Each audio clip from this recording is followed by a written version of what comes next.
Ụtụtụ nkwọ ọma ndị gboo Igbo. Nkwọ tata ma alụ gị mma. Nkwọ tata ghọtalụ gị ife ọma. Nkwọ tata wetalụ gị ogologo ndụ, wetalụ gị arụ isi ike. Nkwọ tata wetalụ gị ife akụ akụ, wetalụ gị ihe enwe enwe. Ya bịa ma alụ gị mma tata, ngị bụ onye ọma na-ege m ntị. Ya bịa gaziere gị, ngị bụ onye gboo Igbo. Cheta na onye na n'onu ya bụ eze nwanyị ọma mmiri Ochendo. Ebe isi n'onu m bụ na Ọkịja, Ihiala local government. Ọ dị na Anambra steeti. Otu akara ekwentị ka m nwere na WhatsApp. Only one WhatsApp number ka m nwere. Naanị otu akara ekwentị ka m nwere na WhatsApp. 081 861 13606. Ka m kpọọ ya ọzọ. 081 861 13606. Ya bịa ma alụ gị mma n'ụbọchị tata. Ọmaka bịa ma elụ gị tata bụ nkwọ. Tata bụ ụbọchị ikuku. Ikuku ọma kuo na ndụ gị n'ụbọchị tata. Ndị ikuku wetelu gị mmepe ụzọ. Ndị ikuku wetelu gị awele. Ndị ikuku doziere gị ụzọ gị niile chiri echi. Asị m ikuku nkwọ kughepụrụ gị ogbochi. Ikuku nkwọ kughepụrụ gị ihe arịrị na ndụ gị. Asị m ọmaka ma elụ gị, gị bụ onye nke m. Onye na-esonyelu m na this live video m na-eme tata bụ ụbọchị nkwọ. Asị m ya dịrị gị mma. Ebe na-ebe ị nọ na wee na-awọchị m, ebe na-ebe ị nọ na wee na-esonyelu m, asị m ya dịrị gị mma n'ụbọchị tata. Ị nọ na mba ofesi were na-awọchị m, ebe ọbụla ị nọ were na-enene m n'ụbọchị taa, asị m na ife ọma ga-emelụ gị, ọ ga-agaziri gị. Cheta na ọ bụrụ na ị nweta life ma, biko ishia ya. Shia ya, ọ ya bụ ihe ọma ị ga-emelụ m. Ọ ya bụ encouragement ị ga-enye m. Life kịta, onwe onye na-akpọ m, enwe ndidi, ọwụ na m mechie life a, ị nwere ohere ịkpọ m, jụọ m ajụjụ ọbụla ị nwere ike ịjụ m. Ma ọ bụrụ na m mesịa life a, unu na-akpọ m ihe a. Biko ọ ka bụ naanị otu akara ekwentị ka m nwere. Only one, ọ dịrị ịbụọ. Ekwena ka scam mụọ gị. Eji m ohere a wee na-agwa gị na enwekwara many fake accounts. Many scammers na-eclaim na afa abụ eze nwanyị ọma mmiri. Cheta na m gwalụ gị sị gị, before ị na-emeki any payment, the show na ịkpọrọ m. Scammers nọkịta na-eyuzu my picture. But ọ bụrụ na ije na this fake page m na-agwa gị kịta, ị gaghị afụ any of my video ebe anwa. Ị gaghị afụ video m, all my pictures ka fa na-use na scam people. Na-ebutere onwe fa abụmọnụ, na-eke onwe ha agbụ. Enwere two fake page nshialụ na my page na-agwa people. Ekwena mmadụ scam oge si na eze nwanyị ọma mmiri. Kpọọ mụ video call before making any payment. Ofu akara ebe ọ bụla ifuru any nọmba na-abụrụ nọmba m na-enye gị ebe a, na-abụrụ nọmba isi n'ọnụ m anụ. Nọmba nke a m kpọrọ gị ebe a 081 861 13606. Ọ bụ na ọ bụrụ akara ekwentị ege na onye afọ ọnụ nọ scammer. Ọ bụ na ọ bụrụ nke ị na-anụ n'ọnụ m, nji ọnụ m wee na-akpọlụ gị, malụ na onye afọ chọrọ igwu gị wayo, adanyela n'aka fa. Ekwene ka fa scam mụọ gị si n'ọmụnwa. Ekwena ka fa scam mụọ gị isi na eze nwanyị ọma mmiri scamụrụ gị. Fake account ma fake page ha buru ibu. Ebe ọ bụla ije fake page ọ bụla ifuru my video, ifuru my life video m buru ibu, ọ dị many. Ije na page nwere life m ifuru my video, o nwere ihe gbasara sọsọ picture m, ege na onye afọ nọ bụ scammer. Ya ma alụ gị mma n'ụbọchị tata, ngwa ije eko a ga-akwanarị gị, ya gazielu gị ise.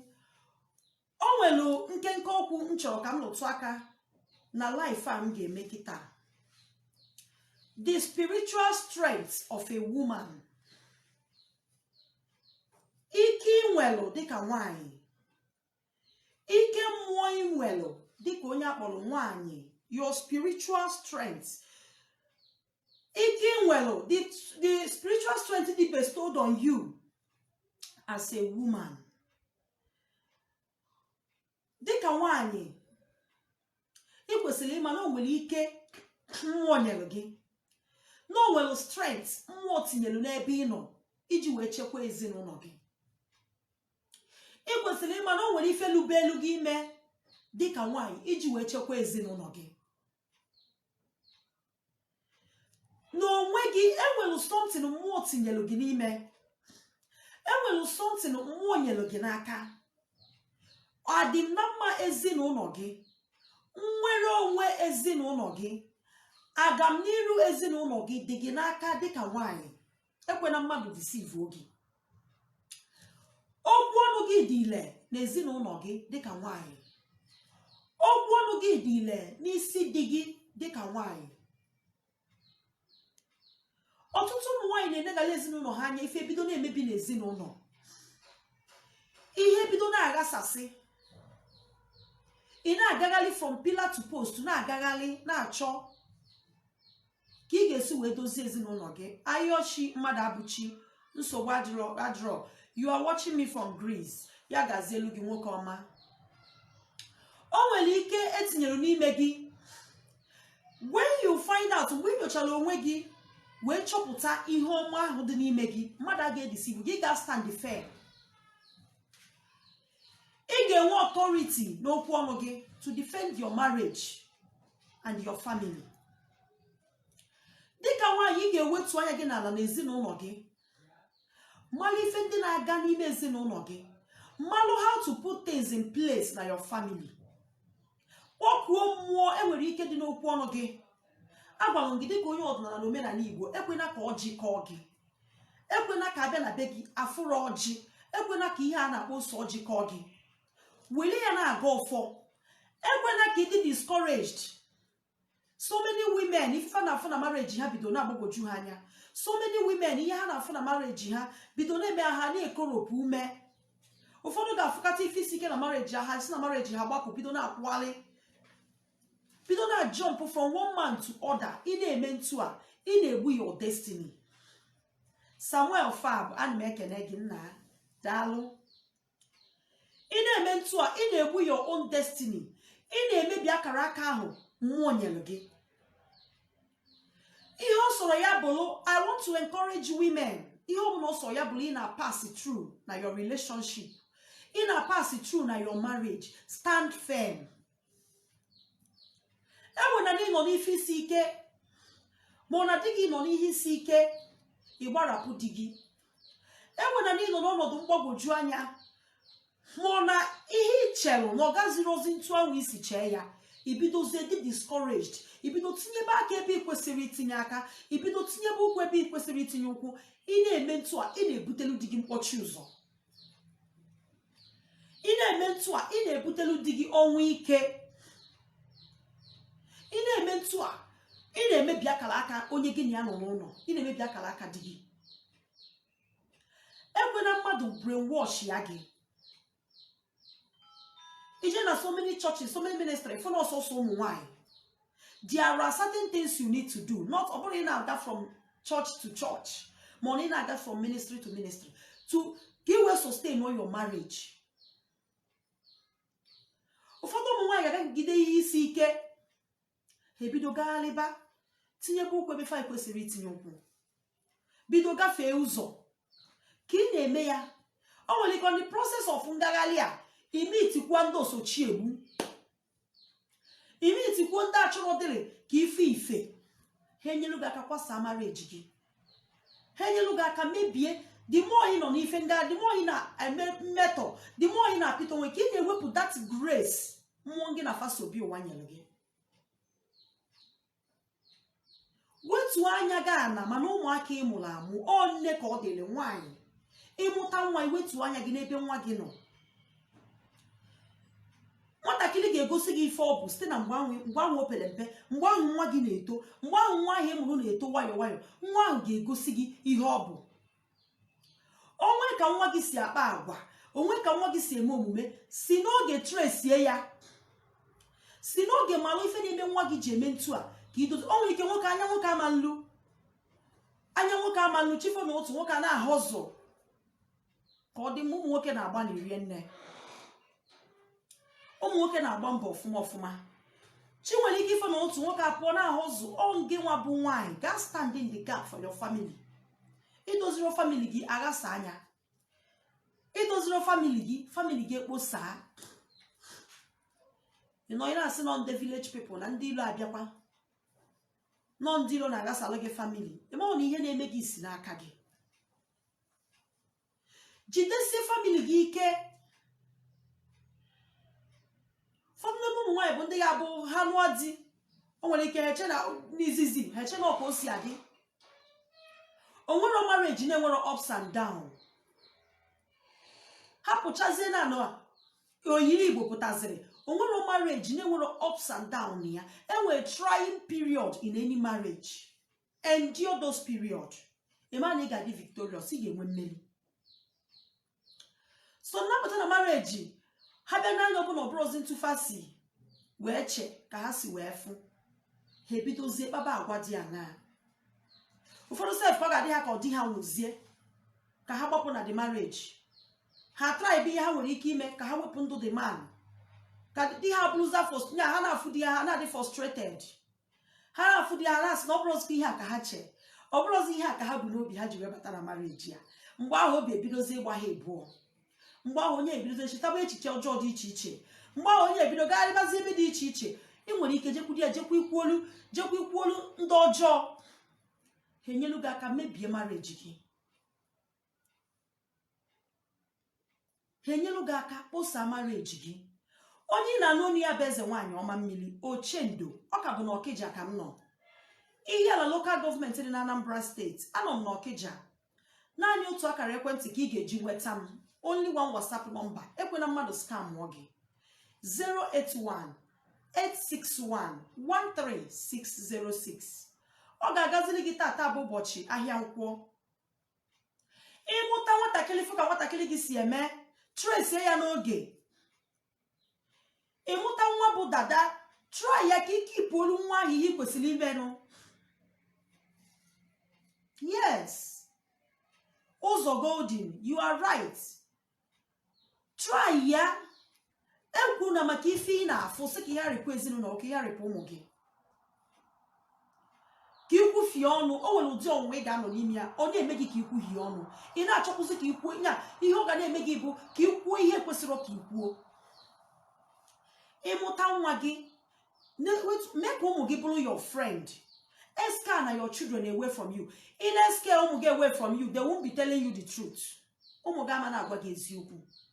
Ụmụ gị ga na-ezolu gị ife bifo ịmara ihe na-eme n'ihe emebie, bifo ịmara ihe na-emenụ ọ dịgo late. Mee ụmụ gị ka ha bụrụ your friend, ka ha na-confide in you, ka ha na-confide n'ebe ị nọ, ka ha na-agwa gị truth. Isi n'oge so ụzọ ụmụ gị, ọ ihe ị kwesịrị ime as a mother, as nne. Isi n'oge doziela ụmụaka gị ụzọ, isi n'oge sụchala ụmụaka gị ụzọ fa na-aga n'iru. Ụmụ ga-apụta ife. Emezina na-agwa gị kpochie ntị si na ihe a na-ekwu na o nwere isi. Isi na ọbahụ na ihe a na-akọ n'akụkọ ịkọja ka a na-akọ. Ịmụta nwa bụ dada, gaa normal process, chọpụta onye nwa ahụ bụ, chọpụta ife ị kwesịrị imelụ nwa ahụ bifo ị na-akpụ ya dada. Ịkpụ nwa dada n'oge ọ kọsụọ na mmeri havoc na ndụ nwatakịrị. Ịke otu nwatakịrị isi ya na-erulọ mgbe ya na otu ya kwekọrịta. Nwa ọbụla bụ dada bụ onye otu. Ije kpụchapụ isi anwa maka na ị na-eje ụka, maka na ụka brainwash gwa gị na gị kpụchapụ ya nọ ife na-eke yik something nọ ife ndị gboo. Ọdịnala dịbalụ gboo ọdịbendede. Ije kwele ife ọnụ ga-ekwu, ije welu maka emesi ịkpụchapụ nwa afọ isi, ịkọtụọ na glory that child. Nwa afọ too bido na-ebi yari aka. Ana m agwa ya ndị mmadụ, nwa ahụ too ihe isi ike adị na ndụ ya, o bido na undergo so many obstacles, so many circumstances adị na ndụ nwatakịrị dị otu a. nwa ha na-ebighara aka maka gịnị ịkpụchapụrụ isi ahụ n'oge ị gara due process ị kwesịrị ịga imezuo ọrụ nwatakịrị ife kwesịrị ka imezuolie tupu ịkpụchapụ isi anwa. Isi na asịrị gị na ọ dịrọ mma na dada bụ ajọ ife. Onye ọbụla bụ dada bụ a great child. Ọnwa bịala with a talent. A child bịara for a mission. O nwere mission ọ bịara ifulfill. Wetu anya gị na dịka nne, you have inwere ezigbote strength, inwere spiritual strength to back up your family.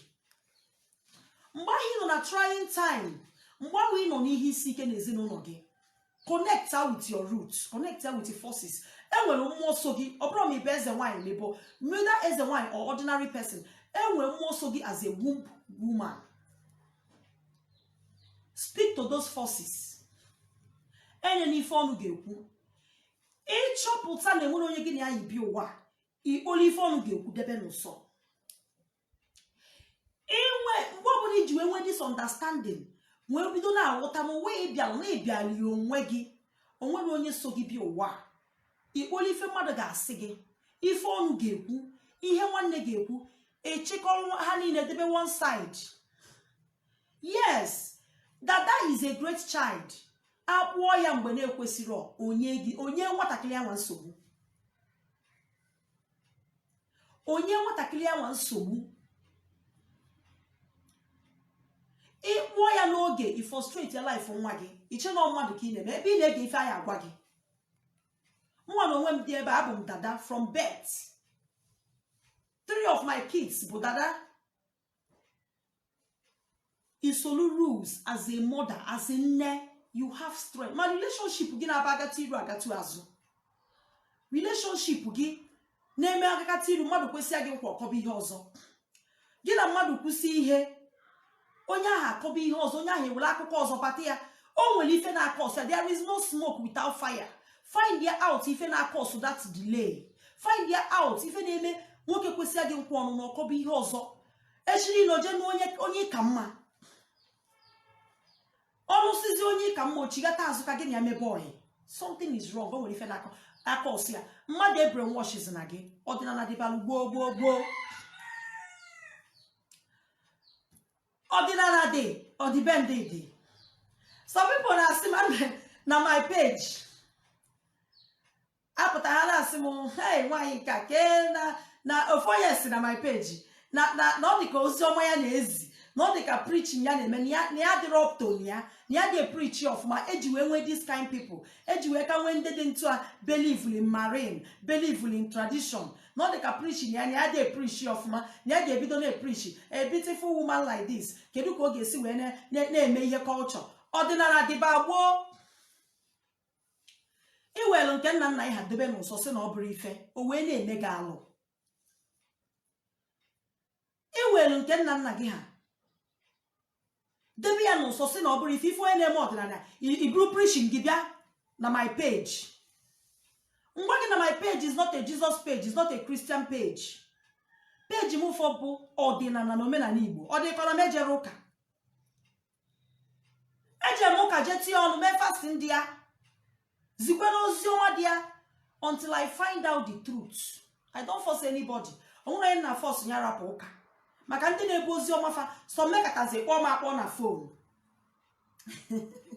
Some make ataze on a phone. Masina mu beze wine. No Mary nne Jesu beze wine. On we fe gbasa na Mary. Mary nne Jesu beze wine. Ihe akọlụ ga-akọlụ. E brainwash ya gị nọrọ ome. Asị igosi ni Mary, ị mara ebe ọ dị. Mary ọ bụ onye ebe, ị mara onye ebe ọ bụ. Iwelu nke nna gị akpọga kpozuga ihe wee na-emebi. This brainwash ka n'ebe anyị nwa bụ ụmụ nwaanyị nọ. Brainwash na ọ kalili n'ebe anyị nwa bụ ụmụ. Ọ na-esi ike brainwash ka nwoke. To brainwash a man, o siri ike. Anyị nwa bụ ụmụ nwaanyị ka a na-asị isi. And the asakara na nwaanyị isi akwabazie nye ọkụkwa bịa ọkụ ọkpọtakwuo die bịa. Asatara na nwaanyị isi akwabazie nye ọkụ si ya ngwa nka ojezie. Ifunu onye ahụzi akpụrụ ekwu ebumu onye ọbụla na-akpọ m kịta ya akazi na-akpọ m ọ bụ na mmesịa ịkpọba m ị na-akpọ m na vidiyo na-akpọ m ọ na-akọtụ vidiyo nne ọ na-akọtụ laịfụ nne eme akwabazie ya ọkụ ya ji ekpọta die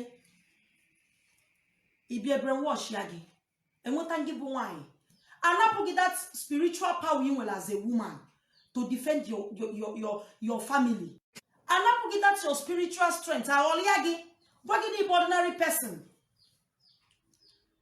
agwa gị n'ịbụ ordinary person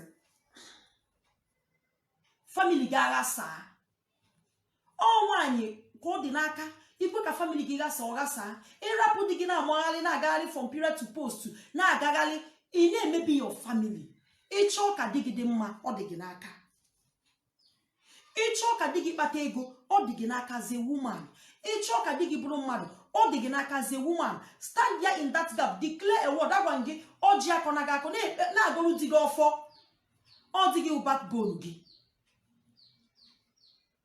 di gị ọ dị gị ahụ bụ your umbrella ọ dị gị ahụ bụ nchanwụ chedoro gị to the outside world imegide gere ihe ọnụ na-ekwu di gị nwụọ mgbe ahụ mara na ụwa dị ya na ụwa dịkwa nwere ọzọ dị ya imegide soro ihe ị na-afụ megide di gị nwụrarị gị umbrella ahụ na-eche gị agwa gị na di gị na ọdụ ka ya umbrella ahụ na-eche gị gbanyụ ha na pịa imegide na ya maka na o jighị ego maọbụ na di gị na ihe ị lere anya wee bata na that marriage na ịfụrọzi ego ịfụrọzi moto ahụ you don't want to build with that man ị chọrọzi build with di gị anwa imegide ịgbanyụ that umbrella na-eche gị mgbe ahụ ma onye lụrụ ịgwa gị okwu agwa gị okwu ma onye kwesịrị ighe gị ọnụ ma onye etout agwa gị okwu maka ịkpọrọ ife inwe ife ịkpọrọ di gị ahụ ihe ị nwere spiritual power and strength as a woman bụrụ ikwu okwu ga-adị ile wọnsụ na iji obi dị ọcha wee nọị na di gị ọ bụkwa ịnọị na di gị na-achọ di na-akwụgharị na-sleep with other men na-agagharị from pillar to post na-agagharị n'ife adịrọlụ gị na mma chọpụta ife na-eme gị some women ka ọ ga-abụ dị nụọ ha ihe bido ghasaa odoga ya nọ mgbe ahụ iji wee bata na family ka ọnọdụ di gị ji gbanwee odoga ya nọ mgbe ahụ iji wee bata na family ka ihe di gị na-eme ji wee ghasaa instead of find the solution with your husband dey try ịchọbazi ebe ọzọ ya arapụ onwe ụmụaka ndị mụtara amụta ịchịsafa ịchọ ebe ọzọ ya ama n'isi ihe ị na-eme ebe igbu onwe gị ị na-ewepụ that thing mmụọ nyere gị n'ime that power ị nwere as a woman ị na-ewepụ ya ekwena mmadụ ghọrịa gị na-ajụ ese na-eje n'afa onye na-eje n'afa da ugbo be proud of your roots ekwena ihe ọbụla a na-akọ distract your spirit be so rooted in your vibe ya bụ my post a few days ago be so rooted ekwena ka ị nwee discourage maka ndị na-ebulu oziọma fa bịa na my page na-ezi m oziọma ị na-ezi m oziọma ịmara na m bụ evangelist iche na nke a m na-agwa gị na ọdịnala ọta ka m mebelie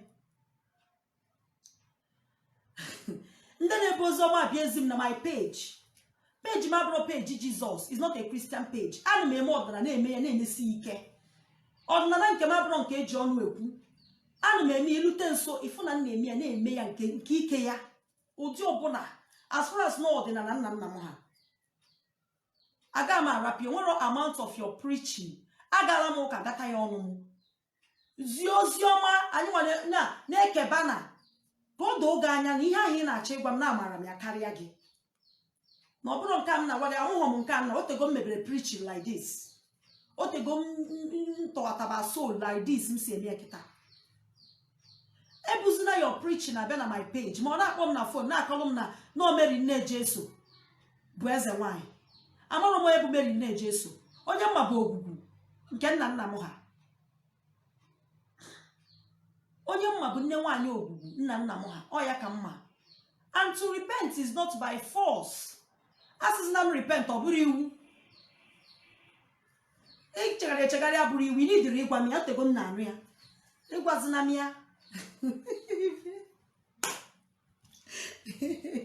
ihe na-ekwu eziokwu na Godswill Chike ya gazielu gị. Asị gị na nkwọ ga-akwọta ife ọma. Ọ ka bụ onye nke gị, eze nwanyị ọma mmiri, Ochendo. Ọkịja ka m nọ, ihe na local government, Anambra State. 081-861-13606. Enwere ọkwa m enyi WhatsApp. Sọsọ nọmba m nyere gị. So nọmba m kpọrọ gị, enwere m ọzọ. Ebe ọ bụla ifuru ọzọ, onye aha na-asị gị nọ eze nwanyị ọma mmiri, asị ka ọ na-asị gị ya na ọ bụ a scammer. Jisi ike, kwudosi ike. M ga-achịkọta life ma n'obere oge. Kwudosi ike n'ọdịnala. Ị bụrụ nwaanyị afụta n'onwe gazi ewika na o nwere ife ịpasị taa. It's high time na stand ya up, mmalụ ife ikwesị ime n'ezinụlọ gị. Ife ọsọ gị na-agabiga. Ụdịrị ọnọdụ ọsọ ya dịrị gị. Ụdịrị ife isi ike ọsọ ya dị n'ezinụlọ gị. Ekoropụ n'obi na ọ ga-adịsị mma. Wons na aka gị dị ọcha na ịkwụbara aka gị ọtọ. Kwudosi ike na mmụọ ndị gị na fa. Yes, ayochi mmadụ abụchi. O nwere amount of preaching ya agwa m. Anyị nwasị eme preaching before. Anyị ka a na-akpọ anyị na-eme preaching. So nwere ife ị ga-agwa m. Ga-eme ka nrapụ ọdịnala nna nna m fa njesiri ụka. Mana ihe a na-eme ebe onye a ga-asa isi ka a na-achọ. Mmụọ atọgata m, nwere ịtọgata m. Mmụọ be nna m, mmụọ ji aka akụọ m. Gbadosi ụkwụ ike, ekwe na mmadụ gwara ya gị. Netuo anya n'ezinụlọ gị dịka nwaanyị. Ọ gị nwa bụ nwaanyị ga-enwe time. Ọ bụrụ di gị na-ahọzụ. So women n'eziokwu na anyị nwa bụ ụmụ nwaanyị sokwe na-ahọzụ too. Mana mee ka anya gị ruo n'ezinụlọ gị. Chọpụta mgbe ihe na-aga wrong n'ezinụlọ gị. Chọpụta mgbe ife na-amebi n'ezinụlọ gị. Kwudosie ike n'ebe di gị nọ. Ekwela sị enwere many wolf in sheep clothing. Enwere ndị gasị gị si na di gị pụta nwaanyị na ọ na-adị aka nkụ. Nwaanyị na ọ na-di esinye elu si n'ala na-ada di isizie na di gị pụọ, di niile agba isi n'ọhịa, di niile ahụ agbafuo. Ekwela mmadụ ghọrọ ya gị. Ịnọ na di ya na-abịa. Fa na-agwa gị loopholes, na-agwa gị ị ga-ataba afụfụ a. Ọ bụ ka ịtaba afụfụ a, nwoke a na-ejiro 1 naira. Ị ga-ataba afụfụ a, brainwash ya gị, ịrapụ di gị. Ibido na-agagharị, na-ege ihe ị kwesịrị ige na ntị gị. Ibido kpọba agwa dị aṅaa.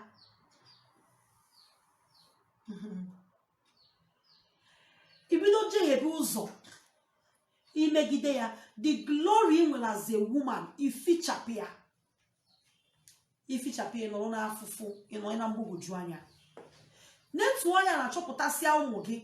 Nyochasịa ụmụ gị, mana onye bụ onye. Chọpụta ụmụ gị, chọpụta akara fa ji bịa ụwa. Chọpụta onye nọrọ fụ ụwa. Chọpụta ife fa ji maka ya wee bịa ụwa. Tresie ya n'oge.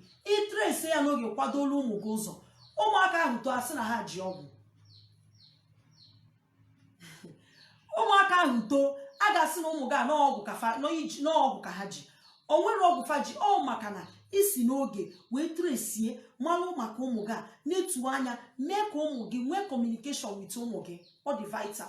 Kụzielu fa ntọala n'oge. Kụzielu fa omenala n'oge ka mmadụ ghara brainwash fa. Kụzielu fa ife bụ ọdịnala site n'oge. Abụrụ onye ọdịnala ụmụ gị na-eme ọzọ, ọ ga-enye gị nsogbu echi. Ọ ihe a na-ebute ụfọdụ ihe ndekwo emebisie ya. Ị na-eme ọdịnala, mee ka ụmụaka gị mata na ọkwa ọdịnala ka ị na-eme. Adịla na-eme ọdịnala ụmụ gị na-emerebe ụka. Echi niile ha bịabụrụ ihu mmụọ gị tụfuo. Echi niile ha bịabụrụ ihe ndị dokosịrị tụfuo ya. Dị ụtọ gịnị? Ị na-eme ọdịnala mana itinyere ọfanya ya. Iji osu ha na-eme ihe ọzọ. Ịkụziri ya. Ịfụ ka ife ụwa ga-esi dịrị nwa mma. Ịfụ ka ọ ga-esi gazi. Ịfụ ka ọganiru ga-esi zute gị. Ịfụ ka ihe ọma ga-esi bịa na ndụ gị. Ị bụrụ a strong woman, ị ga-overcome any temptation. Ịmata mmụọ gị n'ime as a woman. Ịmata spiritual strength dị in you. Ịmanụ na ịbụ backup to your husband. Na ị ga-abụ frustration to your husband. Ị ga-abụ iru uju to di gị. ịmalụ mmụọ so gị, ịmalụ ọkụ agụnyelụ gị n'aka n'isi di gị n'isi ụmụ gị, ịmalụ ọkụ mmụọ gụnyelụ gị n'aka, ịma na ị ga-stand firm. Ekwena mmadụ ghọrịa gị, ekwena nwoke ahụ nọ n'ilo ghọrịa gị, ekwena that your spiritual father ghọrịa gị. O nwere ebe mmụọ ọjọọ ada aba iji wee confuse gị, o nwere ebe mmụọ ọjọọ enwere ike ịba iji wee frustrate ya ka ọ ghasa your marriage. Oke mmadụ ị ga na-eme, agbara nwaanyị ị ga na-eme di ga-abụrụ nkịrịnka akwa, zero ka ọ bụ.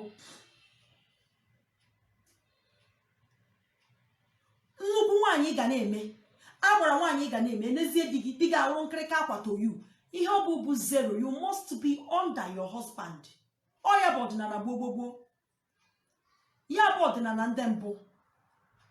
Isi gị na di gị ga-abụ ofu, alụ gị na di ga-abụla ofu. Ihe ahụ Chukwu nyere gị, okwu ọnụ ga-adị ile n'isi di gị, ma gị na di gị biri n'udo, kwụba aka gị ọtọ, enye na mmadụ anya, edify na yourself. Ịfụ na o nwere ihe mmụọ agaghị emela ụnụ. Ọnọdụ ahụ ọfụrụ gị nọrụ tata, ọ ga-agafe, it's just a phase. Ihe ahụ bụ ka eji nje gị, ka amarakwa ma isikwara ike, ka amarakwa ma ịkwadokwara akwado. Ụfọdụ bụ that first period of marriage, a year, 2 years, 3 years. E nwere ụdị trial na-adị mgbe anwa.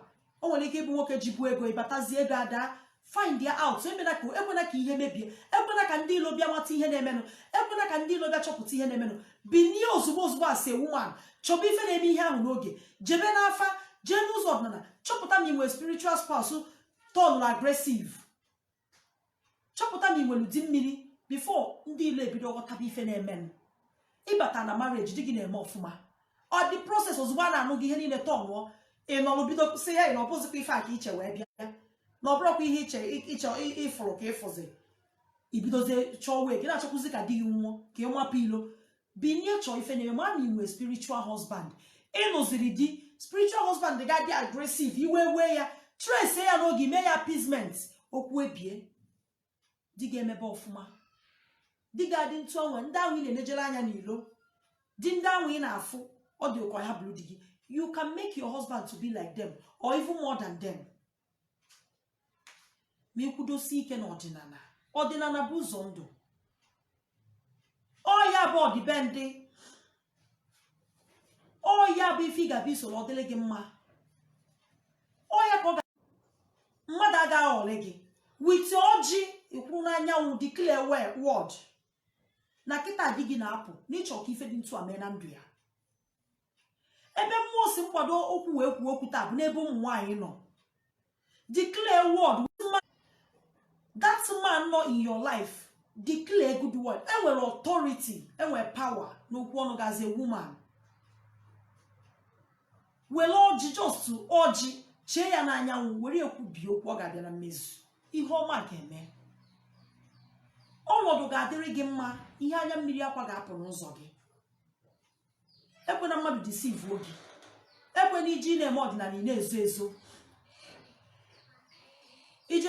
Mgbe ọ ga-elibido ya, ọkwa ndị ahụ ị na-ezo ezo ga-akọcha gị. Ọkwa ndị ahụ ị na-ezo ezo ga-asị, ọmụkwana di nke a, o si na ya pụta, ọba ị n'ọzọ. Build your marriage and your relationship. Mmadụ aghọrị na gị, mmadụ edeceive na gị, na ọ ga-agazi. Onye na-alụ onye bụ eze nwaanyị ọma mmiri Ochendo. Ọkịja ka m nọ, ihe na local government, Anambra State. Ọ ka bụ naanị otu akara ekwentị, anyị na-ekwu ya na-ekwusi ike. Enwekwa many fake pages. Ọ ka nkụ dị na Facebook kịta fasi na fa bụ mụnwa. Enwe many fake pages. Iru ebe ahụ for my picture, but you won't see my videos. Ekwena ka fa scam mụọ gị. Ịchọ direct mmadụ to my page, copy my link and give to that person.